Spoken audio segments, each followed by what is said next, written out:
What? نہیں نہیں، ہماری نکاح کی بات نہیں ہوئی تھی، آپ نے صرف ڈرامے کا کہا تھا، اور اب آپ کہہ رہے ہیں کہ کل ہمارا نکاح ہے۔ میں آپ سے نکاح نہیں کروں گی۔ گل بانو ہتے سے اکھڑ گئی۔ کاشان اسے عاجزانہ نظروں سے دیکھنے لگا، جبکہ وہ کاشان کو نظر انداز کرتی اس کے کمرے کا جائزہ لینے لگی جس میں اس کی بہن رہتی تھی۔ گل بانو کی الماری کی ایک شیلف میں گل بانو کی تصویر رکھی تھی۔ اس نے آگے بڑھ کر وہ تصویر اٹھائی۔ تصویر کو کیا ہوا تھا؟ وہ تو ہو بہو گل مہر جیسی تھی۔ یوں لگتا تھا جیسے گل مہر خود اپنی ہی تصویر دیکھ رہی ہو۔ کاشان اس کے پیچھے آیا۔ میری مجبوری کو سمجھو گل مہر، اور ویسے بھی یہ نکاح نقلی ہوگا۔ تمہارا نام گل مہر ہے نا، تو میں گل بانو کے نام سے تم سے نکاح کروں گا۔ گل مہر نے ماتھے پر بل ڈال کر کاشان کو دیکھا۔ آپ گل بانو کے نام سے کریں یا گل مہر کے نام سے، نکاح مجھ سے ہی ہوگا، کیونکہ میرے بابا نے میرا نام بدل کر گل بانو رکھ دیا تھا۔ اب میرا نام گل بانو ہی ہے، گل مہر نے جتایا۔ کاشان نے لب بھیج لیے۔ نکاح ضروری ہے، بات سمجھنے کی کوشش کرو۔ اگر نکاح نہیں ہوا تو میں نہ گل بانو کو پتہ لگا سکتا ہوں اور نہ ہی تمہیں یہاں محفوظ رکھ سکتا ہوں۔ اگر تم میری نکاح میں آ جاؤ گی تو میں تمہاری حفاظت اور اچھے سے کر سکوں گا، اور یہ میرا وعدہ ہے کہ گل بانو کی ملتے ہی میں تمہیں طلاق دے دوں گا۔ ویسے بھی اسے کانٹریکٹ میرج ہی سمجھو۔ میں گل بانو کی سیرت سے نہیں، اس کی سیرت سے محبت کرتا ہوں کہ تمہیں اپنا لوں گا۔ میں صرف گل بانو سے محبت کرتا ہوں، تمہیں کوئی پریشانی نہیں ہوگی۔ کاشان خان زادہ اسے سمجھانے لگا، جبکہ وہ یک ٹک اسے دیکھتی رہی۔ ٹھیک ہے، میں آپ کی بات مان رہی ہوں، لیکن یہ صرف کانٹریکٹ میرج ہے۔ گل بانو کے ملتے ہی آپ مجھے چھوڑ دیں گے، اور میں یہ صرف اور صرف گل بانو کے لیے کر رہی ہوں۔ اس کے جتانے پر کاشان نے گہری سانس کھینچی۔ ٹھیک ہے، یہ سب تم گل بانو کے لیے کر رہی ہو، مجھے معلوم ہے۔ اب میری بات غور سے سنو۔ کل ہمارا نکاح ہے، اور یہ بات حویلی والوں سے برداشت نہیں ہوگی۔ لازمی ہے کہ وہ تمہارے پاس آئیں گے اور پوچھیں گے کہ تم واپس کیسے آ گئی۔ تمہیں ذرا سا بھی یہ ظاہر نہیں ہونے دینا کہ تم کہاں تھی۔ اپنے منہ سے کسی جگہ کا نام مت لینا، ورنہ تم پکڑی جاؤ گی۔ بس یہی کہنا کہ آپ لوگوں نے مجھے جہاں پہنچایا تھا وہاں سے تو شاید میرا آنا ناممکن تھا، لیکن اللہ جیسے واپس لانا چاہے اسے کوئی نہیں روک سکتا، اور اس طریقے سے بات کرنا وہ تمہیں پکڑ نہ سکے۔ خصوصاً دادا جی سے بچ کر رہنا، وہ بہت ہوشیار ہے۔ کاشان نے ایک لمحے کے لیے وقفہ لیا اور پھر تاکید کی۔ ایک اور بات، اس گھر میں کسی کو اپنا ہمدرد مت سمجھنا۔ کوئی ایک فرد بھی تمہارا مخلص نہیں ہے، اور نہ ہی ڈر کر آنسو بہانا۔ گل بانو کی شخصیت بہت بہادر تھی، وہ اکیلی پورے گھر سے لڑ سکتی تھی۔ تمہیں بھی بالکل ایسا ہی بن کر رہنا ہے، اور رات کو اپنا کمرہ لاک کر کے سونا۔ کوئی بھی آئے دروازہ مت کھولنا۔ اگر میں آیا تو پہلے کال کروں گا، اپنا فون اپنے پاس رکھنا۔ کاشان کے سمجھانے پر وہ صرف اس بات میں سر ہلا سکی۔ کاشان کمرے سے باہر نکل گیا تو گل مہر وہیں بیڈ پر بیٹھ گئی۔ اسے گل بانو کا کمرہ بہت پسند آیا تھا۔ وہ بیڈ شیلف کے پاس سے ہٹ کر بیڈ پر بیٹھی اور ملائم بیڈ شیٹ کو چھونے لگی، پھر ایک قدم بڑھاتی ہوئی کمرے کی کھڑکی کے پاس آئی اور اسے کھول دیا۔ ٹھنڈی ہوا کا ایک جھونکا اس کے چہرے سے ٹکرایا۔ نگاہ سامنے والے خوبصورت ہرے بھرے گارڈن پر گئی، پر نہ جانے کیوں گل مہر کا دل عجیب ہونے لگا۔ ایک باطن کی وحشت تھی جو اس خوبصورت گارڈن سے بھی لپیٹتی ہوئی محسوس ہو رہی تھی۔ اس نے گھبرا کر کھڑکی بند کر دی اور واپس بیڈ پر آ بیٹھی۔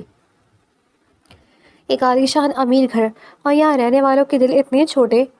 وہ گہری سوچ میں ڈوب گئی۔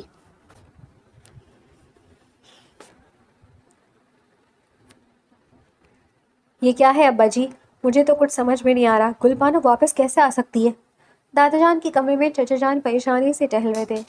اس وقت باقی سبھی کمرے موجود تھے، اور دادا جان خود منہ پر ہاتھ رکھے گہری سوچ میں بیٹھے تھے۔ یہ گل بانو کیسے ہو سکتی ہے؟ ہم نے تو خود اسے دفنایا تھا۔ اس بار کاشان کی ماں بولی، چپ کر جاؤ تم سارے، میں خود بھی بہت پریشان ہوں۔ دادا جان نے جھنجھلا کر کہا، میں یہ بھی نہیں کہہ سکتا کہ وہ گل بانو نہیں کوئی اور ہے، کیونکہ وہ گل بانو ہی ہے۔ اتنی مشابہت کسی کی نہیں ہو سکتی۔ مجھے سمجھ میں نہیں آ رہا کہ یہ سب کیا ہو رہا ہے۔ ایک کام کرو، مجھے لگتا ہے اس سب کے پیچھے کوئی اور بھی شامل ہے۔ جاؤ اور خاموشی سے قبر دوبارہ کھود کر دیکھو کہ اندر گل بانو کی میت ہے بھی یا نہیں۔ اگر اندر گل بانو ہوئی تو اس کا مطلب ہے یہ لڑکی کوئی اور ہے۔ دادا جان کی بات پر چچا جان منہ کھولے انہیں دیکھنے لگے۔ کیا ہو گیا ابا آپ کو؟ اگر قبر ہم نے کھدوائی اور کاشان کو معلوم ہو گیا کہ ہم نے ایسا کچھ کیا تو قیامت آ جائے گی۔ ہم ایسا رسک نہیں لے سکتے۔ تو پھر ہمیں کیسے پتا چلے گا کہ جو لڑکی آئی ہے وہ کون ہے، گل بانو یا کوئی اور؟ چچی نے پریشانی سے کہا۔ یہ اس سے بات کر کے پتہ چلے گا۔ میں جاتا ہوں اور اس سے بات کرتا ہوں، سب سامنے آ جائے گا۔ یہ کہتے ہوئے دادا جان چچا جان کمرے سے باہر نکل گئے۔ وہ بلا اجازت گل بانو یعنی گل مہر کے کمرے میں داخل ہوئے تو وہ بیڈ پر بیٹھی ہاتھ میں مٹھائی کی پلیٹ پکڑے ہوئے تھے۔ اس نے ناگواری سے چچا جان کو دیکھا۔ بے شک آپ میرے محرم ہیں، لیکن کمرے میں آنے سے پہلے دستک دینا ضروری ہوتا ہے، اسے بنیادی تمیز کہتے ہیں۔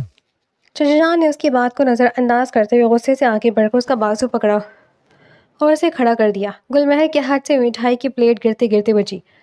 بدتمیز بے شرم لڑکی، کون ہو تم جو گل بانو بن کر یہاں آ گئی ہو؟ میں بہت اچھے سے جانتا ہوں کہ تم گل بانو نہیں ہو، چچا جان نے غصے سے کہا۔ ایک لمحے کے لیے گل مہر کے پسینے چھوٹ گئے، لیکن اس نے بمشکل خود پر ضبط کیا۔ میں گل بانو ہوں یا نہیں، اس بات کو چھوڑیں، آپ یہ مٹھائی کھائیں ماموں جان۔ گل مہر نے مسکراتے ہوئے مٹھائی کی پلیٹ چچا جان کے سامنے کی۔ اس میں وہی مٹھائی رکھی تھی جو دادا جان نے گل بانو کو زہر ملا کر کھلائی تھی۔ کھا لیں ماموں جان، میں نے اس میں زہر نہیں ملایا ہے۔ گل مہر کے کہتی چچا جان کی آنکھیں پھیل گئیں۔ وہ اس کی معمولی طنز کو کچھ اور ہی سمجھ بیٹھے اور بے ساختہ قدم پیچھے ہٹائے۔ گل بانو، ان کے منہ سے نکلا۔ جی میں گل بانو ہی ہوں، لیکن آپ اتنے پریشان کیوں ہیں؟ شاید یہی سوچ کر آپ لوگوں نے جو بھی کیا تھا وہ الٹا کیسے پڑ گیا، میں واپس آپ لوگوں کے سامنے کیسے کھڑی ہوں، اور میں نے ان تک کاشان کو کچھ کیوں نہیں بتایا۔ ان سب باتوں کا جواب میں وقت آنے پر دوں گی، اب آپ جا سکتے ہیں۔ تسلی کر لی ہوگی آپ نے کہ میں ہی گل بانو، یا اگر کوئی اور ثبوت چاہیے تو میں وہ بھی دینے کو تیار ہوں، بتائیں۔ اس نے پراسرار لہجے میں پوچھا۔ چچا جان کے ماتھے پر پسینہ نمودار ہونے لگا۔ وہ الٹے قدموں کمرے سے باہر نکل گئے۔ ان کی جاتی گل مہر کے چہرے کی مسکراہٹ غائب ہو گئی اور چہرہ ایک دم سنجیدہ ہو گیا۔ اس نے ہاتھ میں پکڑی مٹھائی کی پلیٹ کو دیکھا اور ایک مٹھائی اٹھا کر منہ میں ڈال دی۔ مٹھائی سے تو ایسے ڈر رہے تھے جیسے مٹھائی نہیں بھوت ہو۔ ایک بات تو طے، گل بانو کو غائب کرنے کے پیچھے ان لوگوں کا ہی ہاتھ ہے۔ وہ پرسوچ نظروں سے بند دروازے کو دیکھنے لگی۔ اس نے بالکل ویسی بات کی تھی جیسا کاشان نے اسے سمجھایا تھا۔ چچا جان بھاگتے واپس دادا جان کے کمرے میں آئے، کمرے کا دروازہ بند کیا۔ ان کا پسینے سے شرابور چہرہ دیکھ کر سب پریشان ہو گئے۔ وہ لڑکی کوئی اور نہیں، گل بانو ہی ہے، 100% گل بانو ہے، چچا جان نے گھبراتے ہوئے لہجے میں کہا۔ دادا جان کے ماتھے پر بل پڑ گئے۔ گل بانو کیسے ہو سکتی ہے؟ میرے سامنے دم توڑا تھا اس نے، میں نے خود اسے دفنایا تھا، مٹی برابر کی تھی اس پر۔ دادا جان شدید جھنجھلا گئے۔ آپ ٹھیک کہہ رہے ہیں، وہ سب کچھ میرے سامنے بھی ہوا تھا، میں نے خود دیکھا تھا گل بانو کو مرتے ہوئے، لیکن ممکن ہے کہ ہمارے وہاں سے ہٹنے کے بعد اسے قبر سے کسی نے نکال لیا ہو، اس کے اندر سانسیں باقی ہوں اور اسے ہسپتال لے جا کر علاج کروایا گیا ہو۔ آخر 3 مہینے تک غائب تھی وہ، 3 مہینے بعد کاشانوں سے لے کر آیا، ممکن ہے کوما میں ہو، کچھ بھی ہو سکتا ہے، لیکن وہ لڑکی گل بانو ہی ہے۔ آپ کو پکا کام کرنا چاہیے تھا ابا۔ چچا جان صوفے پر بیٹھ کر اپنا ماتھا پیٹنے لگے۔ اب سوچا اگر اس نے کاشان کو بتا دیا کہ ہم لوگوں نے اس کے ساتھ کیا کیا تھا تو کاشان کیا کرے گا؟ کیا لگتا ہے آپ کو وہ خاموش بیٹھے گا؟ چچا جان نے دادا جان سے پوچھا۔ دادا جان نے نفی میں سر ہلایا۔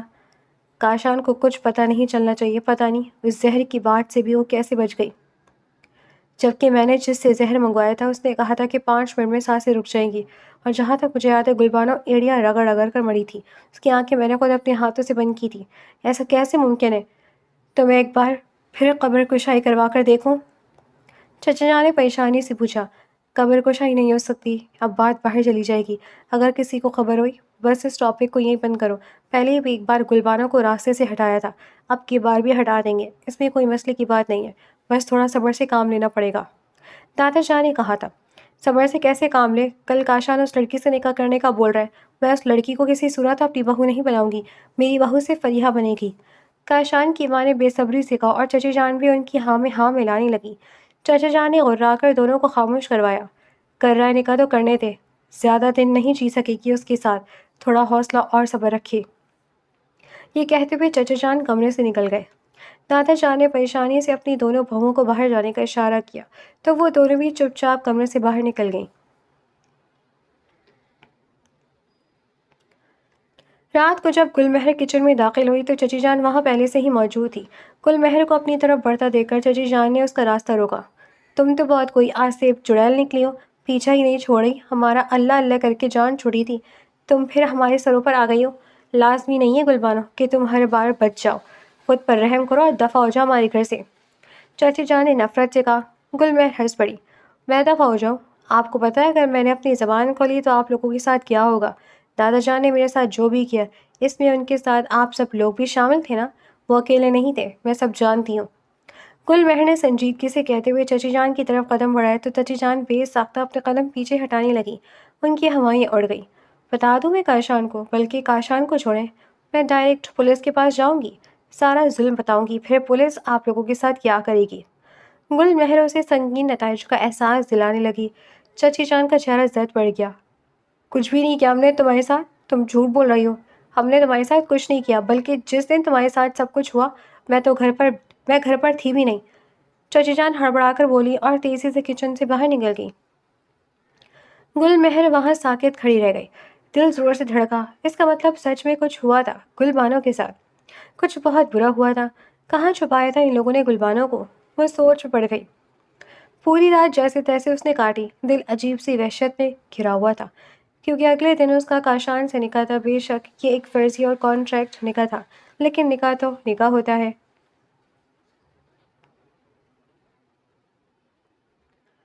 اگلے دن وہ سفید سادہ سے لباس میں نیچے لائی گئی، نقاب کو ساتھ ہی رکھا گیا تھا اور صوفے پر کاشان بیٹھا ہوا تھا۔ دوسری طرف فریحہ اپنے کمرے میں بری طرح سے رو رہی تھی اور زمل اسے سہارا دیے اس کے پاس بیٹھی تھی۔ جب روحان کمرے میں داخل ہوا اس کی آنکھیں سرخ ہو رہی تھیں۔ زمل کو دیکھتے اس نے اسے باہر نکلنے کا اشارہ کیا۔ روحان اس سب میں میری کیا غلطی ہے؟ میں نے تو ہر ممکن کوشش کی ہے نا گلبانو کو فریحہ کے راستے سے ہٹانے کی، لیکن وہ منوس۔ فریحہ بول ہی رہی تھی کہ روحان نے سختی سے اس کی بات کاٹ دی۔ اپنی بکواس بند کرو اور کمرے سے جاؤ۔ تمہارا بھائی جو سب میری بہن کے ساتھ کر رہا ہے نا، اس کے بعد مجھ سے امید مت رکھنا کہ میں تمہارے ساتھ کچھ بھی بھلائی والا معاملہ کروں گا۔ اگر تمہارے بھائی نے فریحہ سے شادی نہیں کی تو میرا وعدہ ہے کہ میں دوسری لڑکی سے شادی کر کے لے آؤں گا۔ روحان کے تلخ رویے پر زمل کی آنکھوں سے آنسو گرنے لگے۔ اس نے ایک نظر بیڈ پر بیٹھ کر روتی فریحہ کو دیکھا اور باہر نکل گئی۔ اس کے جاتے ہی روحان نے اپنے چہرے پر ہاتھ پھیرا، فریحہ کے پاس بیٹھا اور اس کے سر پر ہاتھ رکھا۔ فریحہ اپنے بھائی کے سینے سے لگ کر رونے لگی۔ بھائی وہ مر گئی تھی نا، پھر واپس کیسے آ گئی؟ ایسے لوگ مرتے کیوں نہیں ہیں؟ فریحہ زاروں قطار رو رہی تھی اور روحان اسے سنبھالنے کی کوشش کر رہا تھا۔ نیچے لاؤنج میں چچی جان، کاشان کی ماں اور دادا جان سب موجود تھے، جہاں قاضی صاحب نے نکاح شروع کروایا۔ جب گل مہر سے نکاح کی قبولیت کے بارے میں پوچھا گیا تو اس کا وجود پھتر ہو گیا۔ وہ کیسے کاشان سے نکاح قبول کرتی، یہ جانتے ہوئے بھی کہ کاشان گلبانو سے محبت کرتا تھا اور گلبانو اس سے محبت کرتی تھی۔ وہ اس کی بہن کی محبت تھی، اگر گلبانو واپس آ جاتی تو وہ کس طرح اس سے نظریں ملاتی؟ گلبانو! کاشان کی پکار پر وہ ہڑبڑا کر ہوش میں لوٹی۔ اس نے نگاہیں اٹھا کر کاشان کو دیکھا۔ کاشان اسے ہی دیکھ رہا تھا، بے انتہا خوبصورت مرد جو کسی بھی لڑکی کو پسند ہو سکتا تھا، اور وہ کس قدر وفادار تھا کہ گلبانو کے جانے کے بعد بھی پاگلوں کی طرح اسے ڈھونڈ رہا تھا۔ گل مہر کو یکدم گلبانو کی قسمت پر رشک ہوا تھا کہ وہ واقعی بہت خوش نصیب تھی جسے کاشان جیسے شخص کی محبت ملی، پر وہ ابھی گلبانو کی اصل بد نصیبی سے ناواقف تھی۔ نکاح مکمل ہونے کے بعد کاشان قاری صاحب کے گلے ملا اور پھر زبردستی دادا جان اور چچا جان کو بھی گلے ملا۔ گل مہر خاموشی سے اپنے کمرے کی طرف جانے لگی تو کاشان نے اسے روک لیا۔ تمہارا کمرہ اب وہ نہیں ہے گلبانو، تم اب میرے کمرے میں جاؤ گی، میرا کمرہ ہی آج سے تمہارا کمرہ ہے۔ کاشان کے کہنے پر وہاں موجود سب کے ماتھے پر بل پڑ گئے۔ ایسے کیسے ہی تمہارے کمرے میں جائے گی؟ ابھی صرف نکاح ہوا ہے، رخصتی نہیں ہوئی۔ چچی جان نے اعتراض کیا، میں یہ رخصتی کی فضول رسموں کو نہیں مانتا۔ نکاح ہو گیا، اب گلبانو کی جگہ اپنے شوہر کے کمرے میں، پرسوں ولیمہ دھوم دھام سے ہوگا تو سب کو معلوم ہو جائے گا کہ میری شادی ہو گئی ہے۔ یہ کہتے ہوئے کاشان آگے بڑھا، گل مہر کا ہاتھ تھاما اور اسے اپنے ساتھ اپنے کمرے میں لے گیا۔ وہاں موجود تمام گھر والے ایک دوسرے کا منہ تکتے رہ گئے۔ کچھ کریں ابا جان، اس طرح نہیں چل سکتا، میں اس لڑکی کو اپنے گھر میں دندناتے ہوئے برداشت نہیں کر سکتی۔ چچی جان نے دادا جان کے سامنے بیٹھ کر کہا۔ دادا جان پریشانی سے فرش کو گھورتے رہے اور پھر بغیر کچھ کہے خاموشی سے اپنے کمرے میں چلے گئے۔ ان کا دماغ بھی تیزی سے سوچ رہا تھا کہ وہ ایسا کیا کریں جس سے گل بانو ایک بار پھر ان کے راستے سے ہٹ جائے، لیکن چونکہ اب کاشان یہاں مستقل موجود تھا اس لیے وہ کھل کر کوئی قدم بھی نہیں اٹھا سکتے تھے۔ اس بار تمہیں زندہ گاڑ دوں گا گلبانو، دادا جان نے خود سے کہا اور بیڈ پر نیم دراز ہوتے ہوئے ہاتھ میں تسبیح پکڑ لی۔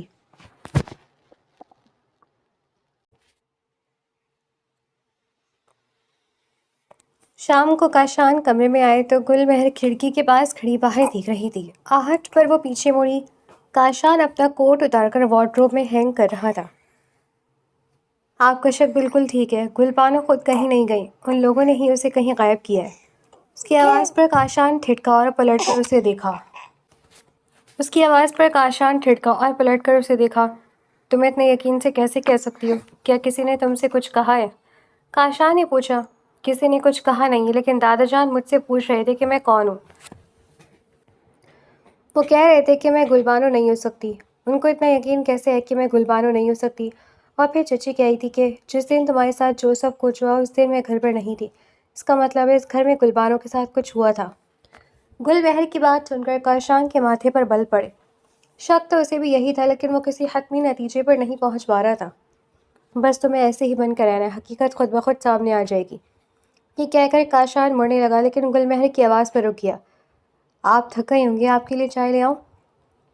اس کے پوچھنے پر کاشان نے پلٹ کر اسے دیکھا۔ اس لڑکی کا چہرہ ہو بہو گلبانو جیسا تھا، لیکن وہ گلبانو نہیں تھی۔ گلبانو کبھی اس سے چائے کا نہ پوچھتی، وہ تو اگر گلبانو سے چائے مانگتا بھی تو شاید وہ چائے میں زہر ملا دیتی۔ کاشان کے چہرے پر ایک پھیکی سی مسکراہٹ ابھری۔ کیا ہوا؟ چائے کا ہی تو پوچھا ہے میں نے، کوئی اچھی بات تو نہیں کہی؟ وہ بری طرح جھیپ گئی۔ کاشان نے نفی میں سر ہلایا۔ رہنے دو، کچھ دیر آرام کروں گا تو سر درد ٹھیک ہو جائے گا۔ یہ کہہ کر وہ بیڈ کی طرف بڑھ گیا۔ آپ نے نیچے رخصتی کا تو بول دیا، لیکن آپ نے یہ نہیں سوچا کہ ہم دونوں ایک ساتھ ایک کمرے میں کیسے رہیں گے؟ گل مہر نے پریشانی سے پوچھا۔ اس پہ سوچنے والی کون سی بات ہے؟ اتنا بڑا کمرہ ہے، 2 لوگ کیا 10 لوگ بھی رہ سکتے ہیں۔ کاشان نے شانے اچکاتے ہوئے سادگی سے جواب دیا۔ ہاں بالکل، 10 لوگ اگر ساتھ رہیں تو مسئلہ نہیں ہوتا، لیکن اگر ایک لڑکا اور ایک لڑکی کمرے میں اکیلے رہیں تو مسئلہ ہوتا ہے۔ پرائیویسی ہوتی ہے اپنی۔ میں آپ کے ساتھ ایک کمرے میں کیسے گزارا کروں گی؟ وہ الجھن میں ماتھے پر بل ڈالے کاشان کے سامنے آئی۔ کاشان بیڈ پر نیم دراز ہوتا اسے دیکھنے لگا۔ پر ابھی مجبوری ہے نا، رہنا پڑے گا ایک ہی کمرے میں۔ پھر آپ میرے لیے ایک گدے کا بندوبست کر دیں، میں نیچے گدا بچھا لوں گی، اس نے کہا۔ کاشان ہنس پڑا۔ اس کی ضرورت نہیں ہے، تم بیڈ پر سو جانا، میں ایڈجسٹ کر لوں گا۔ اگر گدا لے کر آئے تو سب سمجھ جائیں گے کہ معاملہ گڑبڑ ہے۔ 2 دن بعد گھر کے لان میں ولیمہ رکھا گیا تھا۔ ولیمہ تھا تو سادگی سے، لیکن اس کے باوجود خاندان، بزنس اور آس پاس کے کچھ خاص مہمانوں کو مدعو کیا گیا تھا۔ لان بے پناہ خوبصورتی سے سجا ہوا تھا۔ گلابی جالی دار پردے ہر طرف لہرا رہے تھے، جن پر پھولوں کی لڑیاں اور خوبصورت چمکتی ہوئی لائٹس لٹک رہی تھی۔ گھر کے میزبان مہمانوں کی طرح ایک طرف بیٹھے، آنکھوں میں نفرت لیے سب کچھ دیکھ رہے تھے۔ زمل، فریحہ اور روحان تو شامل ہی نہیں ہوئے تھے۔ ان سب میں سے سب سے زیادہ خوش اور مطمئن کاشان خان زادہ ہی تھا۔ امی آپ یہاں کیوں بیٹھی ہیں؟ جا کر دیکھیں گلبانو اب تک باہر کیوں نہیں آئی؟ تیار نہیں ہوئی کیا؟ کاشان اپنی ماں کے پاس آیا۔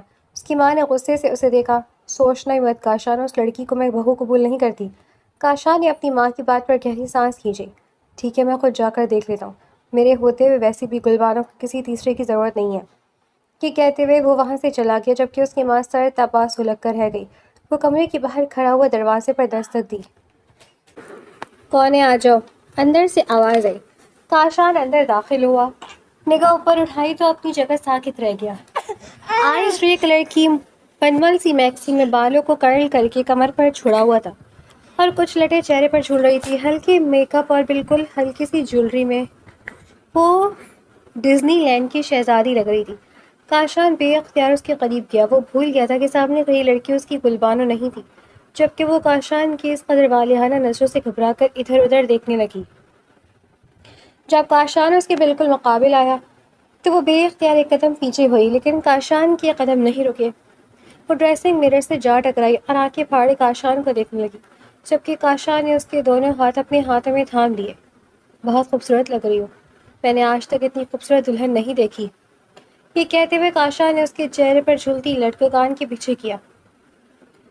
گل مہر بری طرح سے کھانس پڑی۔ کاشان ایک دم ہوش میں لوٹا اور قدرے بے اختیار پیچھے لیے۔ میں وہ نہیں ہوں جو سمجھ کر آپ تعریفیں کریں، میں کوئی اور ہوں۔ گل مہر نے ہاتھ سجا کر گھبراتے ہوئے اسے سمجھانے کی کوشش کی۔ کاشان کا سر لمحوں میں ٹوٹ کر چکنا چور ہو گیا۔ کاش ابھی میرے سامنے میری گلبانو ہی ہوتی، اس نے بہت دھیمے لہجے میں کہا، لیکن گل مہر نے سن لیا اور خاموش رہی۔ باہر مہمان آ چکے ہیں، ہمیں باہر جانا چاہیے، سب انتظار کر رہے ہیں۔ یہ کہتے ہوئے اس نے گل مہر کے آگے اپنا ہاتھ بڑھایا۔ گل مہر کا دل زور زور سے دھڑکنے لگا۔ اس نے نگاہیں اٹھا کر کاشان کو دیکھا۔ آج وہ بھی تو کسی شہزادے سے کم نہیں لگ رہا تھا، وہ تو عام دنوں میں بھی شہزادہ ہی لگتا تھا۔ گل مہر نے بے اختیار نگاہیں جھکائیں، اپنے سامنے پھیلی کاشان کی ہتھیلی کو دیکھا۔ وہ کیسے اس ہتھیلی پر ہاتھ رکھتی؟ وہ اس کی جگہ نہیں تھی۔ کیا سوچ رہی ہو؟ باہر سب انتظار کر رہے ہیں۔ گل مہر نے گہری سانس کھینچی اور اپنا ہاتھ کاشان کے ہاتھ پر رکھ دیا۔ کاشان اس کا ہاتھ تھامے اسے اپنے ساتھ کمرے سے لیے باہر جانے لگا۔ وہ کاشان کے ساتھ چلتی باہر بار بار کاشان کو دیکھنے لگی۔ وہ کسی بھی لحاظ سے خود کو اس کی جگہ نہیں پاتی تھی کہ کاشان جیسے شخص کے ساتھ چلے۔ جو ہی وہ لوگ لان میں داخل ہوئے، گل مہر نے اپنی نگاہیں جھکا لی۔ کاشان اسے لیے لان میں آیا اور نرم صوفے پر بٹھایا۔ تم بیٹھو، میں پانی لاتا ہوں۔ کاشان نے پانی کا گلاس گل مہر کے ہاتھ میں دیا۔ اس نے ایک گھونٹ لے کر گلاس آگے کر دیا۔ ریلیکس فیل کر رہی ہوں؟ میں مہمانوں سے انٹروڈیوس کرواتا ہوں تمہیں۔ کاشان کے کہنے پر گل مہر نے سر ہلا دیا تو کاشان نے اس کا ہاتھ تھامے اسے ہر ایک سے ملوانے لگا۔ اپنی بیوی کی حیثیت سے اس نے اپنا ہاتھ گل مہر کے کندھے پہ رکھا اور اسے اپنے ساتھ آگے بڑھایا۔ گل مہر کا دل اچھل کر حلق میں آ گیا۔ گال سرخی مال تمتمانے لگے اور آنکھیں حیا کے باعث جھک گئی تھی۔ وہ اس شادی کی حقیقت جانتی تھی، اس کے باوجود اس کا دل 120 کی سپیڈ سے دوڑ رہا تھا۔ اس نے اپنے لرزتے ہاتھوں کی بری طرح مسلا اور کندھا ہلایا تاکہ کاشان اپنا ہاتھ وہاں سے ہٹا لے۔ وہ تو صرف اداکاری کر رہا تھا، پر گل مہر کی حالت کتنی عجیب ہوتی جا رہی تھی، وہ اس چیز سے بالکل ناواقف تھی۔ جبکہ کاشان کے گھر والے دادا جان چچا جان سب کا بس نہیں چل رہا تھا کہ گلبانو کو سب کے سامنے جان سے مار دے اور اس قصے کو ختم کر دے۔ آپ کے گھر والے مجھے کھا جانے والی نظروں سے گھور رہے، گل مہر نے کاشان سے کہا۔ اس نے چونک کر اپنے گھر والوں کو دیکھا جو انہی کی طرف دیکھ رہے تھے۔ صرف دیکھ ہی سکتے ہیں اور کچھ نہیں کر سکتے۔ کاشان نے شانے اچکائے۔ ویسے مجھے گلبانو کی قسمت پر رشک آ رہا ہے۔ کاشان نے اس کی بات پر ناسمجھی سے اسے دیکھا۔ قابل رشک تو وہ ہے نا، اس کے پاس ایک ایسا شخص ہے جو اس کے لیے پوری دنیا سے لڑنے کو تیار ہے۔ واقعی بہت خوش نصیب ہے۔ وہ مسکرا کر کہتی سامنے مہمانوں کو دیکھنے لگی، جبکہ کاشان مسکراتی نظروں سے اسے دیکھنے لگا۔ تم پریشان کیوں ہوتی ہو؟ تمہاری زندگی میں بھی انشاءاللہ ایسے ہی شخص آئے گا۔ کاشان کی بات پر وہ پھیکا سا ہنس دی۔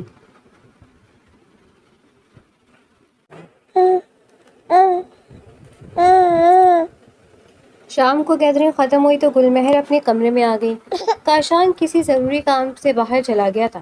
جب کاشان کی ماں دروازہ کھول کر اندر داخل ہوئی، انہوں نے آگے بڑھتے ہی گل مہر کے منہ پر زوردار تھپڑ رسید کیا۔ وہ لڑکھڑا کر پیچھے ہوئی اور حیرت سے انہیں دیکھنے لگی۔ آپ کی ہمت کیسے ہوئی مجھ پہ تھپڑ مارنے کی؟ اس کے ماتھے پر بل پڑ گئے تھے۔ تم سے زیادہ ڈھیل لڑکی میں نے آج تک نہیں دیکھی۔ میں نے جتنی حد سوچی تھی، تم تو اس سے کہیں زیادہ آگے نکلی ہو۔ اگر تم یہ سوچ رہی ہو نا کہ میری بیٹے کو اپنی انگلیوں پر نچا کر جیت جاؤ گی، تو یہ تمہاری خام خیالی ہے۔ تمہارا وہ حال کروں گی نا کہ یاد رکھو گی۔ ان کی بات پر گل مہر تلخی سے ہنس پڑی۔ مجھے مجبور مت کریں کہ میں کاشان کو آپ لوگوں کا سچ بتا دوں کہ آپ لوگوں نے میرے ساتھ کیا کیا تھا۔ اس نے وہی بات دہرائی جو چچی کو کہی تھی۔ اس پر کاشان کی ماں زور سے ہنسی۔ کیا کیا تھا میں تمہارے ساتھ؟ یا ہم میں سے کس نے تمہارے ساتھ کیا کیا تھا؟ میں ذرا جاننا چاہتی ہوں۔ ان کی بات پر گل مہر خاموش ہو گئی، کیونکہ اسے یہ تو معلوم ہی نہیں تھا کہ گلبانو کے ساتھ آخر ہوا کیا تھا۔ جب انہوں نے سختی سے گل مہر کا ہاتھ پکڑ کر اپنے سامنے کیا، تمہارا جلا ہوا نشان کہاں گیا گلبانو؟ بہت بدنما داغ تھا تمہارے ہاتھ پر۔ پھر اب وہ داغ نظر کیوں نہیں آ رہا؟ کوئی سرجری کروائی ہے کیا؟ انہوں نے تنزن پوچھا۔ گل مہر نے حلق سے تھوک نگلتے ہوئے انہیں دیکھا۔ وہ پھر زور سے ہنسی۔ تم گلبانو نہیں ہو، تم گلبانو ہو ہی نہیں سکتی۔ پھر تم کون ہو؟ ہو بہو گلبانو کی شکل کی کیسی ہو؟ اس رات سے تم خود پردہ ہٹا دو تو بہتر ہے، ورنہ تمہارا وہ حشر کروں گی کہ تم یاد رکھو گی۔ ان کی بات پر گل مہر کے پسینے چھوٹنے لگے۔ وہ دروازے کی سمٹ دیکھنے لگی کہ کاش کاشان آ جائے، ورنہ وہ اس کھیل کو مزید نہیں چلا سکے گی۔ ادھر مت دیکھو، کاشان نہیں آئے گا۔ اپنے بیٹے کی رگ رگ سے واقف ہوں میں۔ تمہیں یہاں وہ گلبانو ڈھونڈنے کے لیے لایا ہے نا، تاکہ گلبانو کو پتہ چل سکے بڑا معصوم ہے میرا بیٹا، کوئی بات نہیں، تھک جائے گا۔ اور پھر تم تو ٹھہری پیسوں کے لیے لوگوں سے نکاح کرنے والی لڑکی۔ کاشان کی ماں کے اس الزام پر گل مہر کے ماتھے پر بل پڑ گئے۔ زبان سنبھال کر بات کریں، میں نے پیسوں کے لیے نکاح نہیں کیا۔ میں گلبانو ہوں اور کاشان مجھ سے محبت کرتے اور میں کاشان سے۔ ان کی بات پر کاشان کی ماں ایک بار پھر ہنس پڑی۔ اپنا ڈرامہ بند کرو، میں اچھے طریقے سے جانتی ہوں کہ گلبانو کہاں ہے۔ وہ جہاں ہے مجھے سب معلوم ہے۔ تو گلبانو تو وہی ہے جہاں میرے سامنے اسے بھیجا گیا تھا۔ پھر تم کون ہو؟ ان کی اس بات پر گل مہر کی آواز جیسے حلق میں ہی گھٹ کر رہ گئی۔ وہ جانتی تھی کہ اب مزید کوئی جھوٹ نہیں بولا جا سکتا، اور اگر وہ بولتی بھی تو سامنے والا یقین نہ کرتا۔ کاشان کی ماں قدم پیچھے ہٹانے لگی۔ چلو اپنا یہ ہار سنگار اتار دو، کیونکہ کاشان تمہاری طرف دیکھے گا تو نہیں، کیونکہ تم گلبانو جو نہیں ہو۔ اور یہ بات جب میں پہچان گئی ہوں تو وہ کیسے نہیں پہچانے گا؟ لیکن جانے دو، وہ پہچانتا ہے، اس لیے تمہارا انتظار کرنا بیکار ہے۔ یہ کہتے ہوئے وہ کمرے سے باہر نکل گئی۔ ان کے نکلتے ہی گلمہر نے اپنے چہرے اور ماتھے پر ہاتھ پھیرا۔ کس قدر گھٹیا اور ظالم لوگ ہیں یہ لوگ جانتے ہیں گلبانو کا ہے، پھر بھی کاشان کو بتا نہیں رہے، اپنی بیٹے کی دشمن بنی ہوئی ہے۔ وہ حقارت سے کاشان کی ماں کے سمے دیکھنے لگی اور پھر بیڈ پہ بیٹھ گئی۔ ایک نظر شیشے میں اپنا عکس دیکھا تو آنکھوں میں آنسو جمع ہونے لگے۔ وہ کیوں اب تک تیار کھڑی تھی؟ اسے کمرے میں آئے 2 گھنٹے گزر چکے تھے۔ کیا وہ بھول گئی تھی کہ گلبانو وہ نہیں ہے؟ پھر دلہن بن کر کاشان کا انتظار کیوں کر رہی تھی؟ اس نے اپنے سر پر ہاتھ مارا اور ڈریسنگ روم میں چلی گئی۔ آرام دہ کپڑے پہن کر بیڈ پر نیند دراز ہو گئی۔ آج دن بھر کی کافی تھکن ہو گئی تھی۔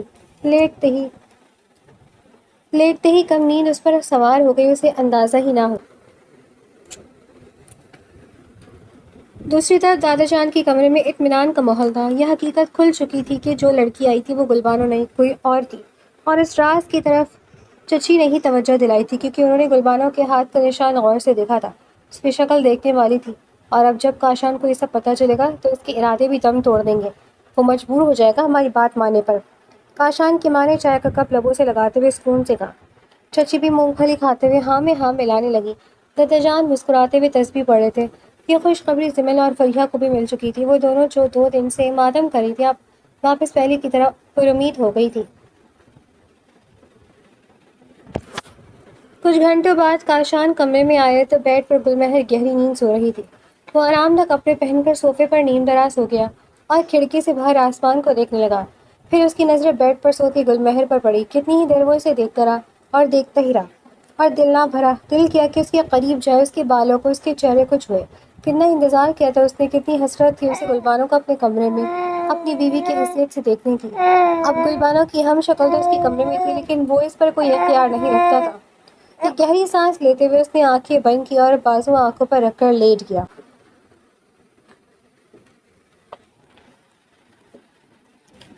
کچھ گھنٹوں بعد کاشان کمرے میں آئے تو بیڈ پر گلمہر گہری نیند سو رہی تھی۔ وہ آرام دہ کپڑے پہن کر رات کے آخر پر گلمہر کی آنکھ کھلی تو وہ ہڑبڑا کر اٹھی۔ اس نے کھانا نہیں کھایا تھا اور نہ جانے کتنی دیر گزر چکی تھی۔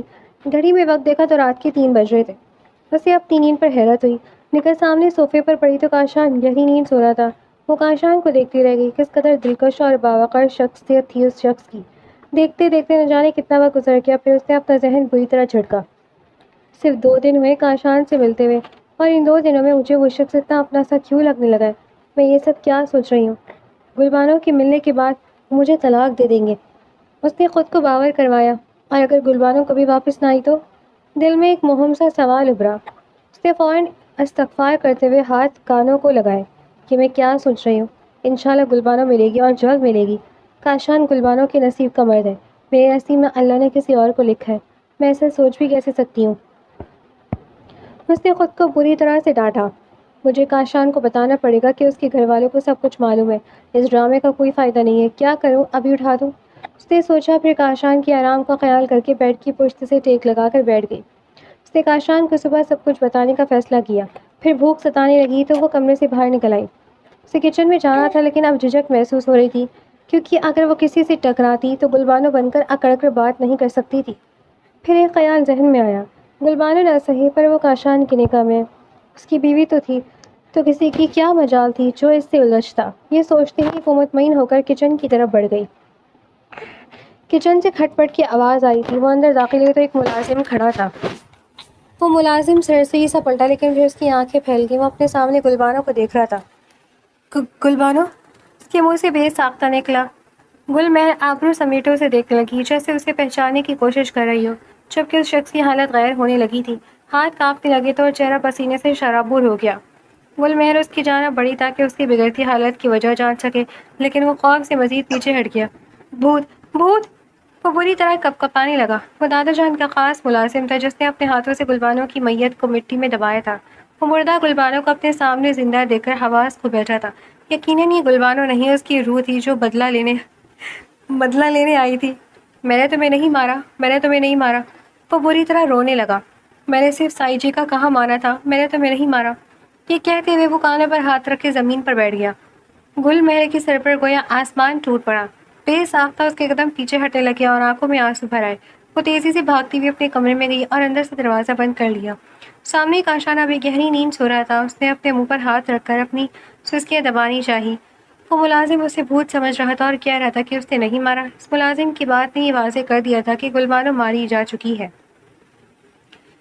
یہ سچ اسے اندر تک ہلا گیا۔ خوف سے جسم کانپ رہا تھا۔ اس کی سسکیوں کی آواز پر کاشان کی آنکھ کھل گئی۔ وہ چونک کر اٹھ بیٹھا۔ دروازے سے ٹیک لگائے کھڑی گل مہر کو روتا دیکھ کر وہ اس کے پاس گیا۔ سب ٹھیک ہے؟ کیا ہوا ہے؟ تم اس طرح کیوں رو رہی ہو؟ کسی نے کچھ کہا ہے؟ تم باہر سے آ رہی ہو؟ کاشان نے ایک کے بعد ایک کئی سوال کیے پر گل مہر صرف روتی رہی۔ کاشان نے اسے سہارا دے کر بیڈ پر بٹھایا۔ وہ بری طرح سے کانپ رہی تھی۔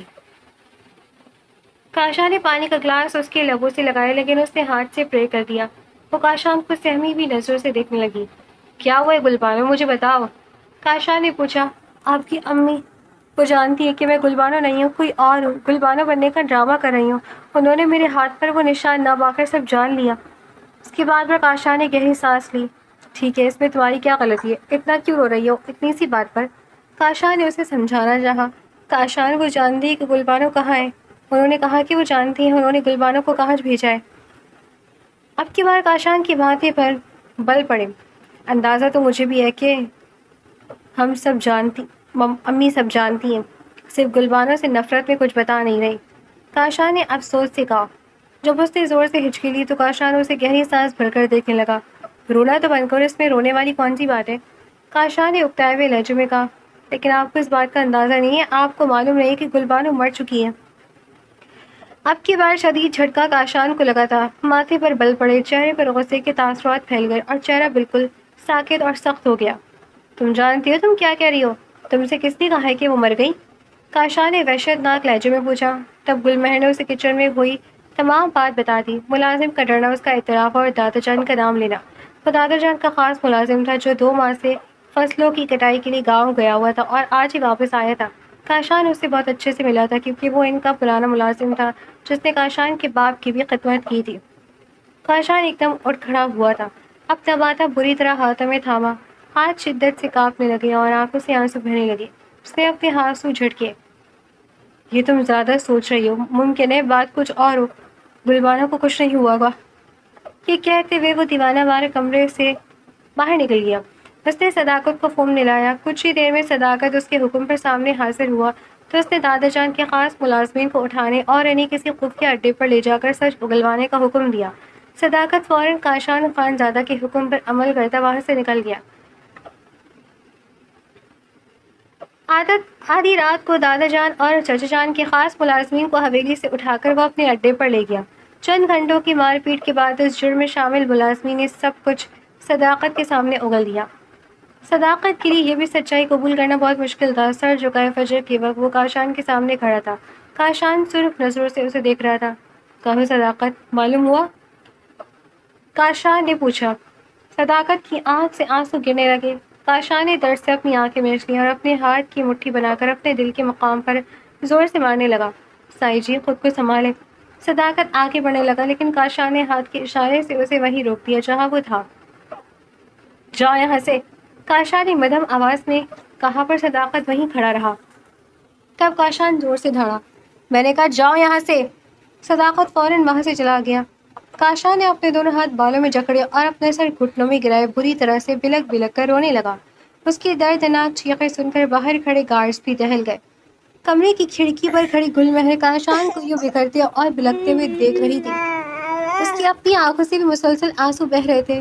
یہ تلخ سچ اب اس پر بھی پوری طرح واضح ہو چکی تھی کہ گلبانو واقعی مر چکی تھی۔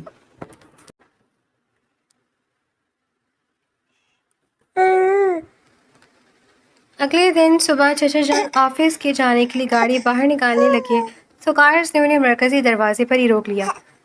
یہ کیا بدتمیزی ہے؟ راستہ کیوں روکا؟ راستہ چھوڑو۔ چچا جان نے شدید غصے سے کہا۔ سر، آپ باہر نہیں جا سکتے، کاشان سر کا حکم ہے۔ گارڈ کی بات پر چچا جان کے ماتھے پر بل پڑ گئے۔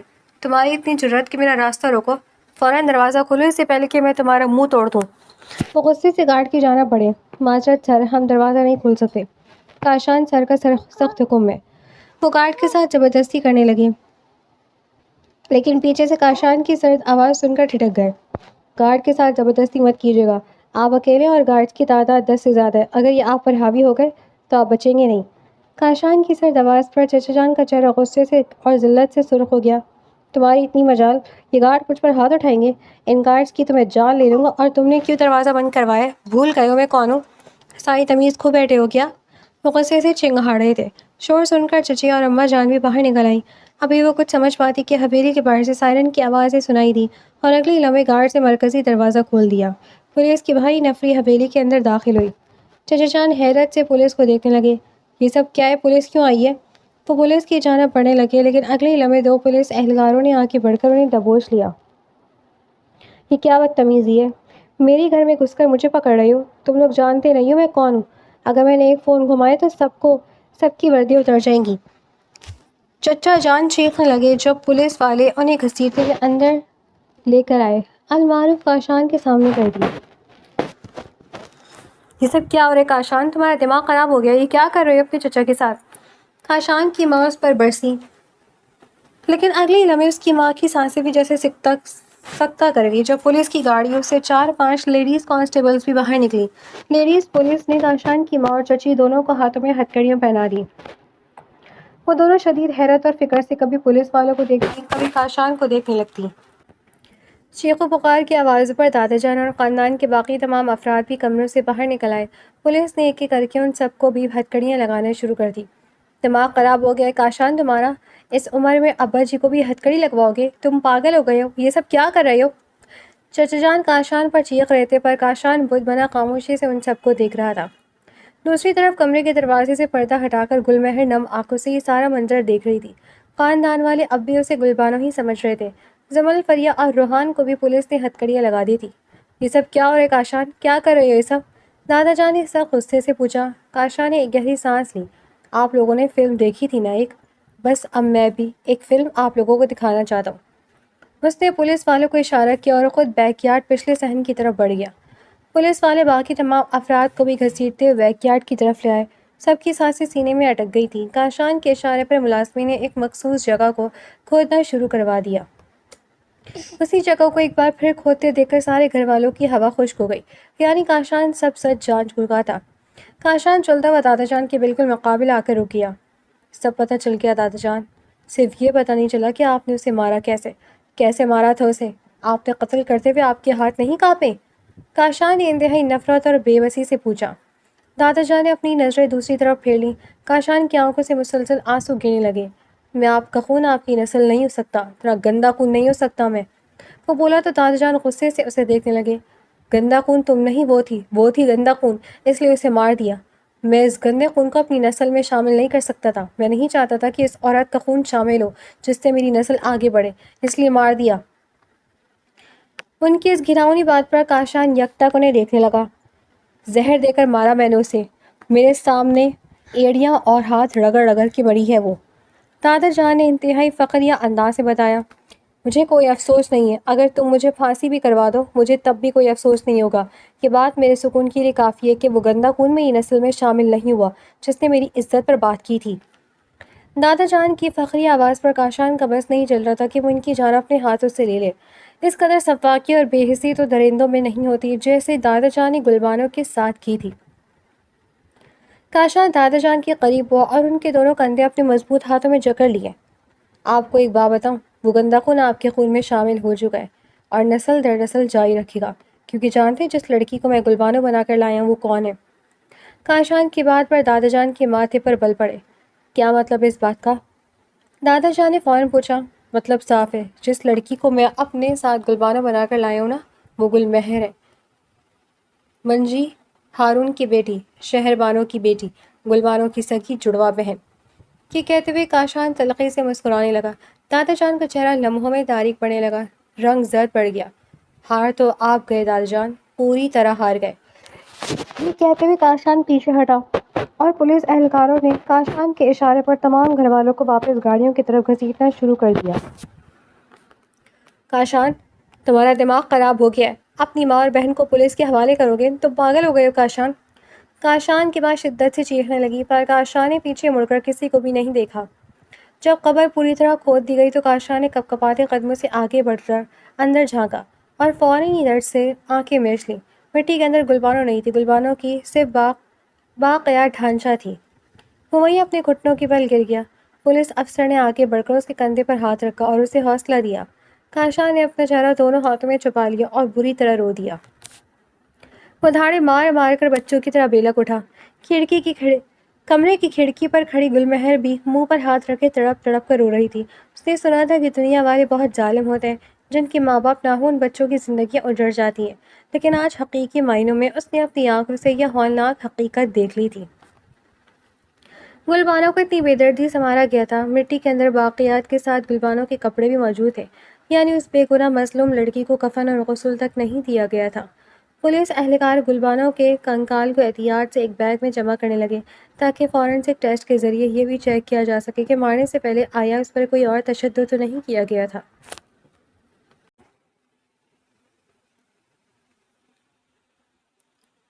عدالت کا ہال گہرے اور دم گھوٹتے ہوئے سناٹے کی لپیٹ میں تھا۔ کٹہرے میں خانزادہ خاندان کے تمام افراد ایک قطار میں کھڑے تھے، وہ لوگ جو کل تک اپنی دولت، نسب اور حاکمیت کے زور میں فرعون بنے بیٹھے تھے۔ آج ان کے چہروں کی رنگت زرد اور آنکھیں ذلت اور رسوائی کے خوف سے پھترائی ہوئی تھی۔ جج صاحب نے چہرے پر سنجیدگی سجائے سامنے رکھی فائل کھولی اور حتمی فیصلہ سنانا شروع کیا۔ ان کی آواز عدالت کے ہال میں گونجنے لگی۔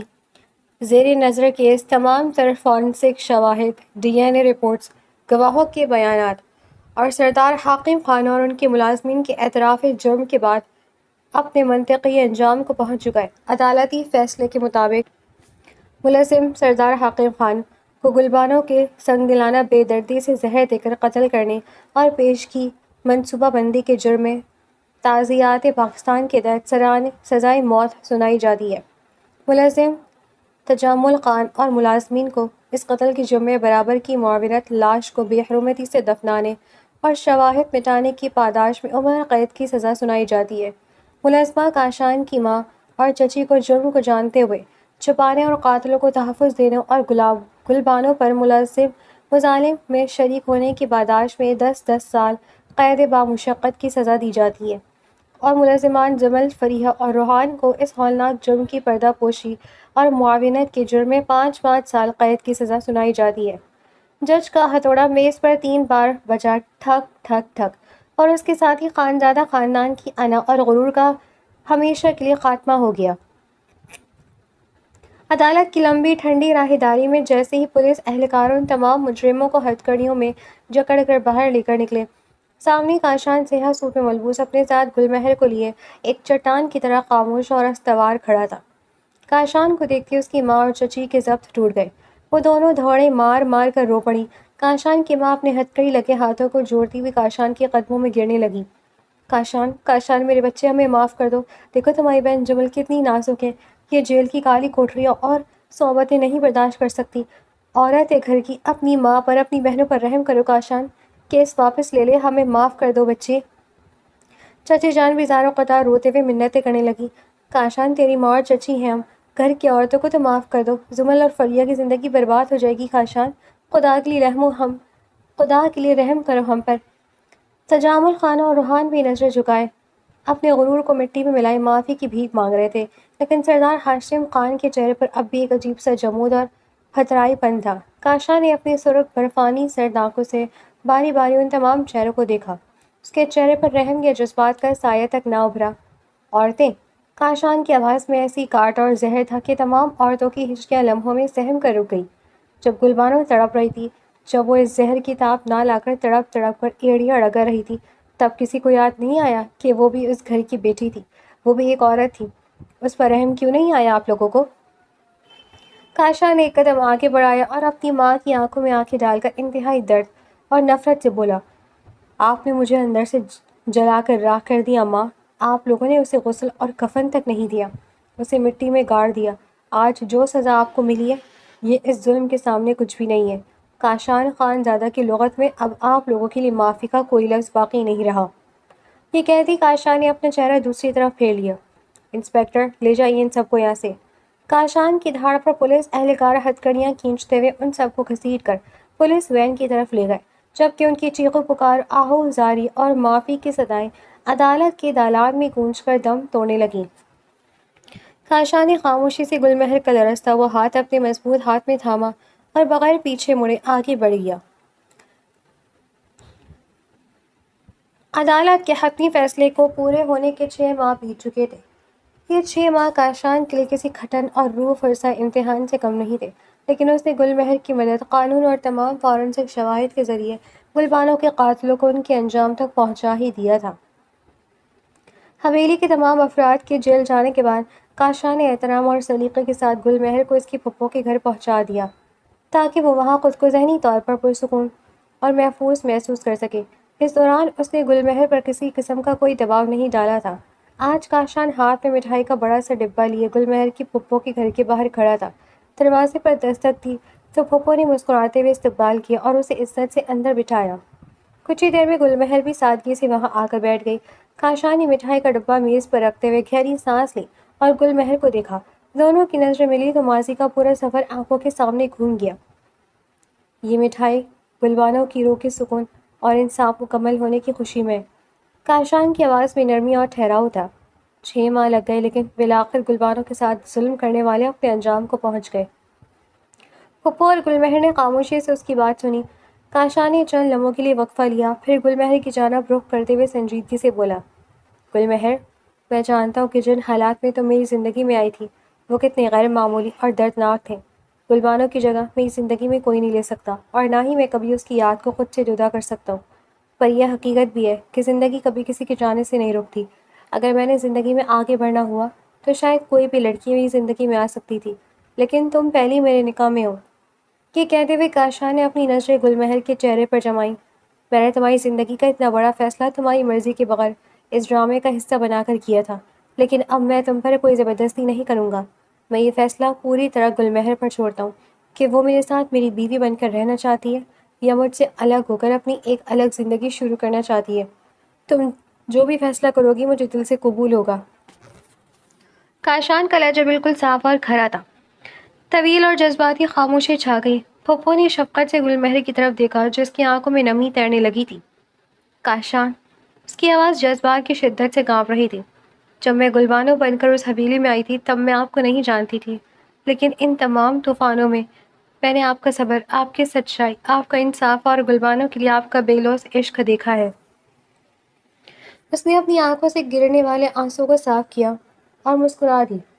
آپ نے مجھے عزت دی، تحفظ دیا اور کبھی مجھ پر اپنے جذبات مسلط نہیں کیے۔ آپ نے مجھے ایک آزاد انسان سمجھ کر فیصلہ کرنے کا حق دیا۔ گل بانو آپ کا ماضی تھی اور ہمیشہ آپ کی محبت اور احترام کا حصہ رہے گی، لیکن میں آپ کا حال اور مستقبل بننا چاہتی ہوں۔